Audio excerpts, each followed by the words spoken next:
ورحمۃ اللہ وبرکاتہ۔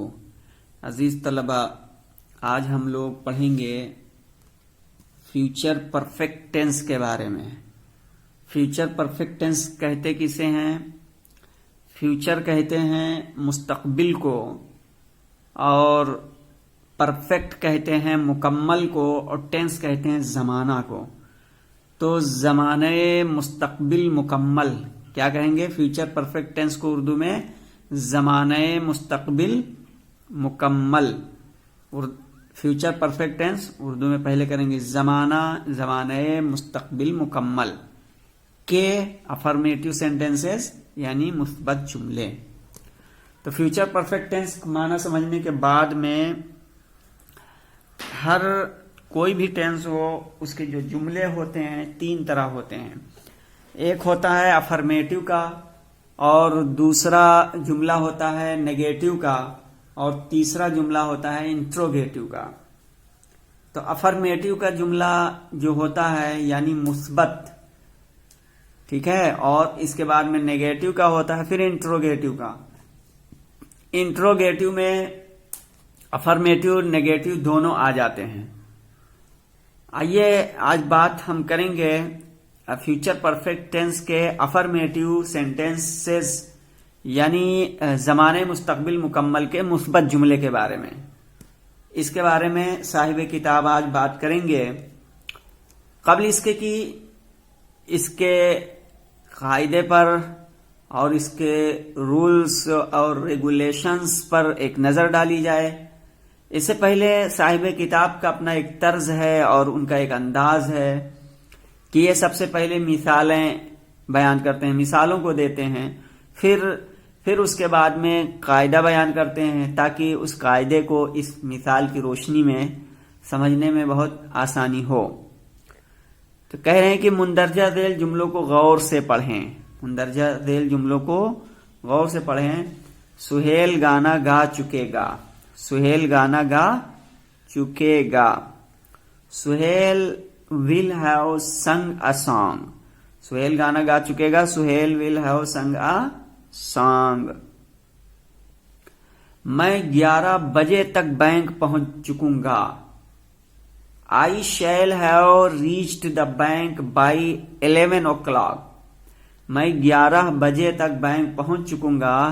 I shall have reached the bank by 11 o'clock۔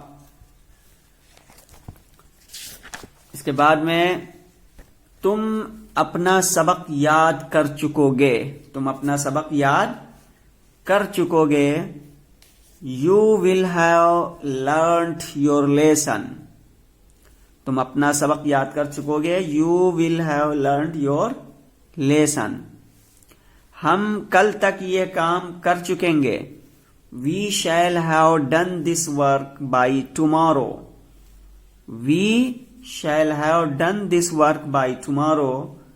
وہ اس وقت تک اپنا سارا روپیہ خرچ کر چکیں گے۔ They will have spent all their money by that time۔ وہ اس وقت تک اپنا سارا روپیہ خرچ کر چکیں گے۔ They will have spent all their money by that time۔ تم یہ خبر پہلے بھی سن چکے ہوگے۔ You will have already heard this news۔ تم یہ خبر پہلے بھی سن چکے ہوں گے۔ You will have already heard this news۔ والد صاحب کے سونے سے پہلے ہم اپنا کام ختم کر چکیں گے۔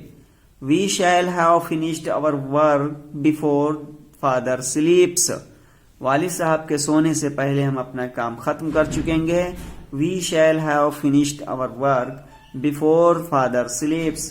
والدہ صاحبہ کے آنے سے پہلے میری بہن کھانا بنا چکے گی۔ My sister will have cooked the food before mother comes۔ والدہ صاحبہ کے آنے سے پہلے میری بہن کھانا بنا چکے گی۔ My sister will have cooked the food before mother comes۔ ہمارے بس اسٹاپ پہنچنے سے پہلے بس جا چکے گی۔ The bus will have gone before we reach the bus stop۔ ہمارے بس اسٹاپ پہنچنے سے پہلے بس جا چکے گی۔ the bus will have gone. Go went gone third form ہے. Before we reach the bus stop. بارش ہونے سے پہلے ہم اپنے گندے کپڑے دھو چکیں گے. We shall have washed our dirty clothes before it rains. بارش ہونے سے پہلے ہم اپنے گندے کپڑے دھو چکیں گے. We shall have washed our dirty clothes before it rains. اب یہ مثالیں ہیں. اس کے بعد میں اب تعریف کیا ہوگی، یعنی فیوچر پرفیکٹ ٹینس یعنی زمانے مستقبل مکمل کے کا یہ جو جملہ ہے اس کی تعریف کیا ہوگی.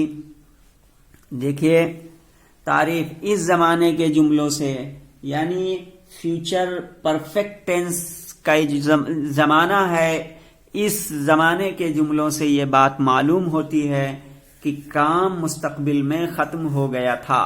کام مستقبل میں ختم ہو گیا تھا. اور پہچان اس کی کیا ہے، تو تعریف کیا ہے، یعنی اس زمانے کے یعنی کہ فیوچر پرفیکٹ ٹینس کے جملوں سے یہ بات معلوم ہوتی ہے، اس بات کا پتہ چل جاتا ہے کہ کام مستقبل میں ختم ہو گیا تھا. اب پہچان کیا ہے، اس زمانے کے جملوں کے آخر میں چکے گا، چکوں گا، چکے گی وغیرہ الفاظ آتے ہیں. چکے گا، چکوں گا، چکے گی وغیرہ الفاظ آتے ہیں. تو یہ تعریف ہوئی، یہ پہچان. اب اس کے بعد میں قاعدہ ذکر کر رہے ہیں. یہ بتا رہے ہیں کہ یعنی اردو سے انگلش میں اگر آپ بنانا چاہتے ہیں فیوچر پرفیکٹ ٹینس کے جملے کو، تو اس میں آپ سب سے پہلے فاعل کو لے کر آئیں گے.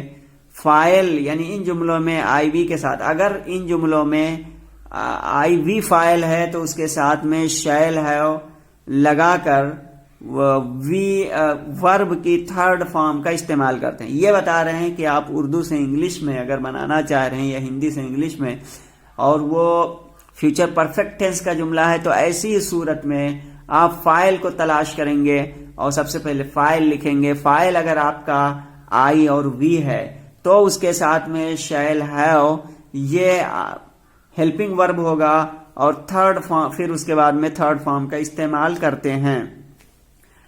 تھرڈ فارم کا استعمال کرتے ہیں. جیسے مثال کے طور پر یہاں آپ دیکھ سکتے ہیں کہ I shall have reached the bank by 11 o'clock.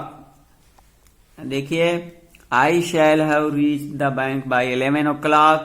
یہاں دیکھیے I ہے فاعل، یا وی ہو تب بھی یہی رہے گا، اس لیے shall have آیا ہے. آئیے یہاں قاعدہ نمبر 2 دیکھیے. اس میں یہ بتا رہے ہیں قاعدہ نمبر 2 میں کہ اگر آپ کا فاعل ان جملوں میں یعنی فیوچر پرفیکٹ ٹینس میں کیا ہو، فاعل you who, they who, he, she, it اور واحد نام وغیرہ، تو اب وہاں پر ہیلپنگ ورب ول ہیو لائیں گے اور اس کے بعد میں ورب کی تھرڈ فارم کا استعمال کریں گے. جیسا کہ آپ یہاں پر دیکھ سکتے ہیں، تم اپنا سبق یاد کر چکو گے. You will have learned your lesson. یہاں دیکھیے ول ہے، یو ہے، اور چاہے ہی فاعل ہو، you who, she who, they who, it ہو، تو ان سب کے ساتھ ول ہیو آئے گا. لیکن اگر فاعل آئی وی ہے تو اس کے ساتھ میں شیل ہیو آئے گا، جسے یہاں آپ دیکھ رہے ہیں. اب اس کے بعد میں یہ بات کلیئر ہو گئی. اب قاعدہ نمبر 3 دیکھتے ہیں. جب اس زمانے کے ذریعے ایسے جملوں کا ذکر ہو جو مستقبل میں کسی دیے ہوئے وقت پر ختم ہو، تو اس وقت بائی کا استعمال ہوتا ہے. جیسے 11 بجے تک کے لیے بائی 11 او کلاک لکھیں گے. بائی 11 او کلاک لکھیں گے. تو پتہ یہ چلا قاعدہ نمبر 3 میں جب اس زمانے کے ذریعے ایسے جملوں کا ذکر ہو جو مستقبل میں کسی دیے ہوئے وقت پر ختم ہو، تو اس وقت بائی کا استعمال ہوتا ہے. جسے 11 بجے تک کے لیے بائی 11 او کلاک لکھیں گے. ٹھیک ہے، بائی 11 او کلاک لکھیں گے. جیسے یہاں پہ ایک مثال آئی تھی، مثال نمبر 2. یہاں جو مثال آپ کو 2 نمبر بتایا تھا کہ میں 11 بجے تک بینک پہنچ چکوں گا، تو I shall have reach the bank by 11 O clock. ٹھیک ہے، 11 بجے تک یہاں پہ دیا ہے، اسی لیے اس کے لیے بائی کا استعمال ہوگا. تو اس قاعدے میں قاعدہ نمبر 3 میں یہی بتایا گیا. اب قاعدہ نمبر 4 دیکھیں. اس زمانے میں کمپلیکس سینٹینس یعنی مرکب جملے بھی آ جاتے ہیں. ان مرکب جملوں میں ایسے 2 کاموں کا ذکر ہوتا ہے جن میں سے ایک کام مستقبل میں دوسرے کام کے شروع ہونے سے پہلے ہی ختم ہو جاتا ہے. ایسے جملوں کی انگریزی بناتے وقت پہلے ہم اس کام کا ترجمہ کریں گے جو پہلے پورا ہوتا ہے، یعنی پرنسپل کلاس جو اہم جز ہوتا ہے کا ترجمہ کس میں کریں گے؟ فیوچر پرفیکٹ ٹینس میں کریں گے. اور بعد میں ختم ہونے والے کام کا ترجمہ یعنی ایڈورب کلاس جسے متعلق فعل جز کہیں گے، اس کا پریزنٹ انڈیفینٹ ٹینس میں کریں گے. جیسے تمہارے آنے سے پہلے کریم جا چکے گا کی انگریزی بناتے وقت جملے کو اس طرح بدل دیں گے، کریم جا چکے گا اس سے پہلے کہ تم آئے ہو. تو Karim will have gone before you come. Karim will have gone before you come. تو یہاں پہ مثال جیسے آپ دیکھ رہے ہو، ہمارے بس اسٹاپ پہنچنے سے پہلے بس جا چکے گی. تو دیکھیے یہ ہمارے بس اسٹاپ پہنچنے سے پہلے بس جا چکے گی. تو اس میں پہلا کام کیا ہے؟ بس جائے گی، اس کے بعد میں پہنچوں گا. یعنی تو بس جائے گی، اس کی آپ انگریزی سب سے پہلے اس جز کی لے کر آئیں گے، اور اس اتنے جز کی انگریزی آپ لائیں گے تو وہ کس میں ہوگا؟ فیوچر پرفیکٹ ٹینس میں ہوگا. جیسے دا بس ول ہیو گون. ٹھیک ہے، اب پہلے بیفور لگا کر کے پھر دوسرا یہ جو جز ہے اس کی پریزنٹ انڈیفینٹ میں کریں گے. جیسے وی ریچ دا بس اسٹاپ، تو the bus will have gone before we reach the bus stop. اسی طرح والدہ صاحبہ کے آنے سے پہلے میری بہن کھانا بنا چکے گی.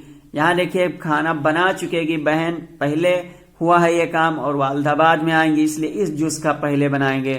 تو آپ بنائیں گے my sister will have cooked the food before mother comes. اب کمس یہاں پہ اس لیے لا رہے ہیں چونکہ ایس یا ای ایس بڑھا رہے ہیں، چونکہ یہاں فاعل واحد ہے اور پریزنٹ انڈیفینٹ میں آپ جانتے ہیں کہ اگر فاعل واحد ہو تو ورب میں ایس یا ای ایس آ جاتا ہے. عزیز طلبہ، آج کے لیے بس اتنا ہی. امید ہے کہ آپ یہ سمجھ گئے ہوں گے فیوچر پرفیکٹ ٹینس کے افرمیٹیو سینٹینسز کو. اب ہم کل انشاءاللہ بات کریں گے فیوچر پرفیکٹ ٹینس کے نیگیٹو اور انٹروگیٹو کے بارے میں. آج کے لیے بس اتنا ہی، پھر ملیں گے اگلی ویڈیو میں. السلام علیکم ورحمۃ اللہ وبرکاتہ.